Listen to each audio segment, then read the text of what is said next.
জিজ্ঞেসও করলেন না, বলার সাথে সাথে ওনার স্ত্রী আর কলিজার টুকরা বাচ্চাটারে মক্কার ধুধু প্রান্তরে রেখে দিয়ে আসলেন। এই পরীক্ষায়ও কথা বলেন, এই পরীক্ষায়ও আমাদেরকে যদি আল্লাহ বলে যাও তোমার সন্তান তোমার স্ত্রীকে রেখে আসো সাহারা মরুভূমিতে, পারবেন? হ্যাঁ, কি পরীক্ষা দিয়ে আল্লাহর প্রিয় হয়েছে। তার মানে আগুনের পরীক্ষায় পাস, ফ্যামিলি বিসর্জন দেওয়ার পরীক্ষায় পাস। আবার আল্লাহ বললেন ওয়াজআলনা ফি যুররিয়াতিহিন নুবুওয়াতা ওয়াল কিতাব, আমি খুশি হয়ে এই ইব্রাহিমের বংশের মধ্যে নবুয়ত দিয়েছি, আবার কিতাবও দিয়েছি। সুবহানাল্লাহ বলেন। তিনি নবুয়ত দিয়েছেন। পৃথিবীতে যত নবী আসছে সব সাইয়েদনা ইব্রাহিমের নাতিপুতি। সব কি বিশ্বাস হয় না? এই পৃথিবীতে যত পয়গম্বর এসেছেন তার 99.99% নবীরাই ওনার ছেলে আর নাতিপুতি। চিল্লায় পড়েন আল্লাহু আকবার। এজন্য ওনারে বলা হয় আবুল আম্বিয়া, father of the all prophets, সব নবীদের বাবা। ওনার বয়স যখন 86 তখন আল্লাহ সাইয়েদনা ইসমাইলকে দিলেন। বয়স যখন 100 তখন সাইয়েদনা ইসহাক আলাইহিস সালামকে আল্লাহ দিলেন। এইদিকে ইসমাইল, এদিকে সবাই বলেন এদিকে, এদিকে সবাই বলেন এটা এটা ইসহাক। পৃথিবীতে যত নবী এসেছে সব ইসহাকের চ্যানেলে এসেছে। এই সাইয়েদনা ইসহাক আলাইহিস সালামের চ্যানেলে এসেছে। সাইয়েদনা ইসমাইলের চ্যানেলে নবী নাই, কোনো নবী নাই, নবী ছাড়া চ্যানেল। আর এখানে যত হাজার হাজার লক্ষাধিক নবী এসেছে সব নবী ইসহাক আলাইহিস সালামের চ্যানেলে যারা এসেছে সব নবীরা অন্যান্যদেরকে বলে যাইতো, তার উম্মতকে বলে যেত যে সবশেষে একজন নবী আসবে, তিনি হবেন সর্বশ্রেষ্ঠ নবী, তিনি হবেন সর্বশ্রেষ্ঠ নবী। তো এদের এই চ্যানেলে এত নবী, এরা ভাবছে ওই সর্বশেষ নবীটাও এদিক দিয়েই আসবে। কিন্তু আল্লাহ হাজার হাজার লক্ষ নবী এই চ্যানেলে পাঠালেন, কিন্তু সর্বশেষ নবীটা এইখানে পাঠালেন না।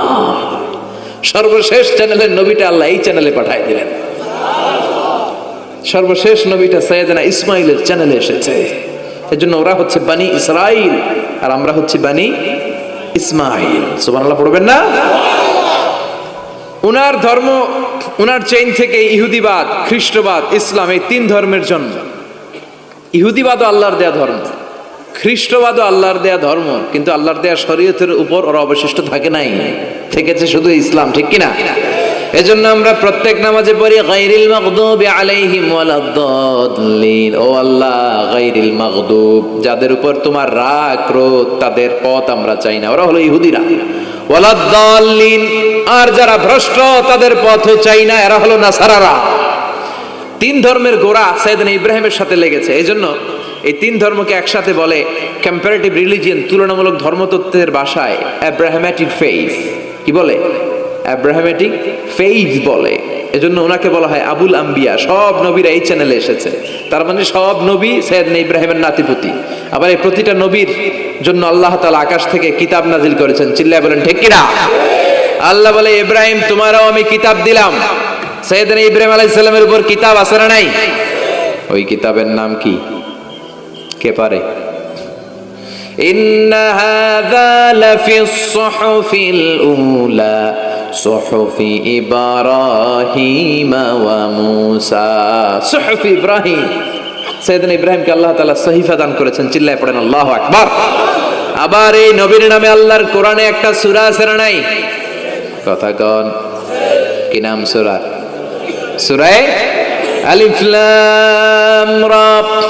কিতাবুন আনজালনাহু ইলাইকা লিতুখরিজান নাসা মিনাল যুলুমাতি ইলান নূর। সুবহানাল্লাহ পড়েন। আলিফ লাম রা, I have revealed this holy and sacred book unto you in order to lead the mankind out of darkness into the light. ও নবী, আমি এই কিতাবকে আপনার কাছে পাঠিয়েছি অন্ধকারাচ্ছন্ন মানুষগুলোকে অন্ধকার থেকে আলোর দিকে নিয়ে যেতে। এই কোরআনের ভেতরে আলো আছে না নাই? সবকিছুর সমাধান আছে না নাই?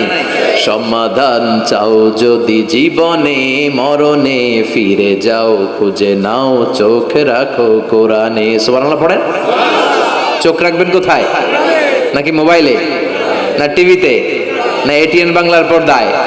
আসিতেছে আগামী শুক্রবার রঙিন পর্দায়, চোখ রাখুন এটিএন বাংলায়। এটিএন বাংলায় চোখ রাখবেন। কই রাখবেন? সমাধান চাও যদি জীবনে মরণে ফিরে যাও, খুঁজে নাও চোখ রাখো কোরআনে। ঠিক কি না? If you want the solution this dunya and akhirah, go back, have a look to the holy Quran. সুবহানাল্লাহ পড়েন। কি নবী আল্লাহ বানালেন, ওই নবীর নামে আল্লাহ একটা সূরা দিলেন।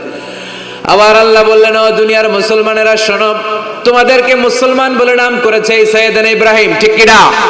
আবার এই নবী সাধারণ কোন নবী নয়, এই নবী হলো তোমাদের জাতির পিতা। আমাগো জাতির পিতা কেডা? কথা কন আরো জোরে, সবাই মিলে বলেন, মিল্লাত আবিকুম ইব্রাহিম হুয়া সাম্মাকুমুল মুসলিমিন। মিল্লাত আবিকুম ইব্রাহিম, তোমাদের জাতির পিতার নাম, আমাদের জাতির পিতার নাম হুয়া সাম্মাকুমুল মুসলিমিন, তিনিই তোমাদেরকে মুসলমান নামকরণ করেছে। আবার আল্লাহ বললেন, আসলিম ইব্রাহিম, তুমি সবাইরে মুসলমান বানাও, আগে নিজে মুসলমান হও। আসলিম ক্বালা আসলামতু লিরাব্বিল, ও ইব্রাহিম তুমি মুসলমান হও বলার সাথে সাথে ইব্রাহিম বলে, আল্লাহ দেরি নাই, আমি মুসলমান হয়ে গেলাম। ইহুদিরা দাবি করতো সাইয়েদনা ইব্রাহিম নাকি ইহুদি, নাউজুবিল্লাহ পড়বেন না? খ্রিস্টানরা দাবি করতো সাইয়েদনা ইব্রাহিম নাকি খ্রিস্টান। আল্লাহ বলে, মা কানা ইব্রাহিমু ইয়াহুদিয়াও ওয়ালা নাসরানিয়াও ওয়ালাকিন কানা হানিফাম মুসলিমা। আল্লাহ বলে, আমার ইব্রাহিম ইহুদি নয়, আমার ইব্রাহিম খ্রিস্টান নয়, আমার ইব্রাহিম পাক্কা মুসলমান। হানিফান মুসলিমা, পাক্কা মুসলমান, ওনার ইসলামে কোনো সন্দেহ। এজন্য আল্লাহ খুশি হয় ওনার একটা উপাধি দিলেন, উপাধিটা হলো লা হালিম। ইন্না ইব্রাহিম লা হালিমুন আওয়াহুম মুনিব, আমার ইব্রাহিম সহনশীল, আমার ইব্রাহিম ভদ্র। সুবহানাল্লাহ বলেন। আমাদের বাংলাদেশে আমাদের মুসলমানদের মধ্যে এটার সবচেয়ে বড় অভাব, সহনশীলতা আমাদের নাই। কথা কর, নিজে যেটা বুঝি ওইটাই। আমি তাবলীগ করি, আমি মনে করি আমি হক, বাকি সব বাতিল। এই সমস্যাগুলো বাগেরহাটে আছে না নাই? হ্যাঁ, আমি যদি জামাত ইসলাম করি, আমি মনে করি আমি হক, বাকি একটা দলর আমি হক বলতে চাই না। আছে না এরকম? আমি আহলে হাদিস, সো আমি হক, আর বাকি যা আছে সব বাতিল। আমি কওমি, তো আমি ভালো, আলিয়া সব খালিয়া। কথা কর। আবার আমি আলিয়া, আমি ভালো, কওমিয়া সব শেষ। এই ঠেলা ঠেলে এই দেশে আছে না নাই? এক ইসলাম, এক নবী, এক কোরআন, এরপরে সহনশীলতা নাই। সে অন্য নেশাবে পড়ুক, সে অন্য মতদর্শের হোক, সে তো আমার ভাই। সবচেয়ে বড় পরিচয়, সেও মুসলিম, আমিও মুসলিম। এই চিন্তাটুকু নাই। আল মুমিনুনা ইখওয়া, ব্রাদারহুড, ভ্রাতৃত্বের এই বন্ধনটা আমাদের মধ্যে নাই। আমরা একে অপরকে গালিগালাজ করতে দেরি করি না, একটু চিন্তা করি না। কাফের বলে ফতোয়া দিতেও দেরি করি না। কথা কন, ফতোয়া আছে না নাই?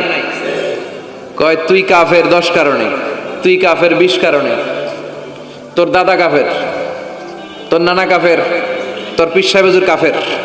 আছে না নাই? তোর এই কাফের পীর সাহেব মারা গেলে, এই পীর সাহেবের যে কবরে শোয়ানো হবে, ওই কবরের উপরে যে ঘাস উঠবে, ওই ঘাস যে গরু খাবে, ওই গরুর যে দুধ খাবে, ওইটাও কাফের।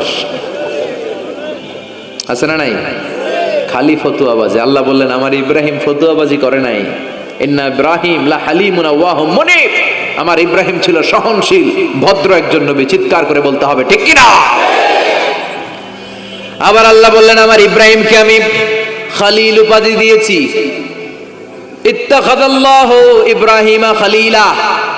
আল্লাহ বললেন, গোটা বিশ্বের মধ্য থেকে কাউরে আমি খলিল বলে গ্রহণ করি নাই, একমাত্র ইব্রাহিমকে ছাড়া। ইব্রাহিম আলাইহিস সালামকে ছাড়া কাউরে আল্লাহ খলিল বানাইছে? খলিল মানে বন্ধু, খলিল মানে, সবাই বলেন খলিল মানে। সাইয়েদনা ইব্রাহিমকে বানাইছেন খলিল, আর বিশ্বনবীকে বানাইছেন হাবিব। বিশ্বনবীর কি বানাইছে? সাইয়েদনা ইব্রাহিম খলিল। বাপ বেটা, একজন খলিল একজন হাবিব। বাপ কা বেটা সিপাহী কা ঘোড়া, কুছ না হতো থোড়া থোড়া। ঠিক কি না? বাপ ভালো তার বেটা ভালো, তাই মা ভালো তার ঝি। গাই ভালো তার দুধ ভালো রে, দুধ ভালো তার ঘি। বাবা যদি ভালো হয় ছেলে ভালো, মা যদি ভালো হয় মেয়ে ভালো, গাই যদি ভালো হয় দুধ ভালো, দুধ ভালো তো ঘি ভালো। কথা বলেন।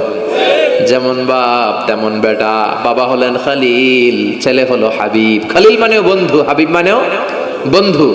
খালিল মানে এমন বন্ধু যেই বন্ধু আল্লাহরে খুশি করার জন্য কাজ করে, কথা বুঝতে হবে। খালিল মানে এমন বন্ধু যেই বন্ধু আল্লাহরে খুশি করার জন্য কাজ করে।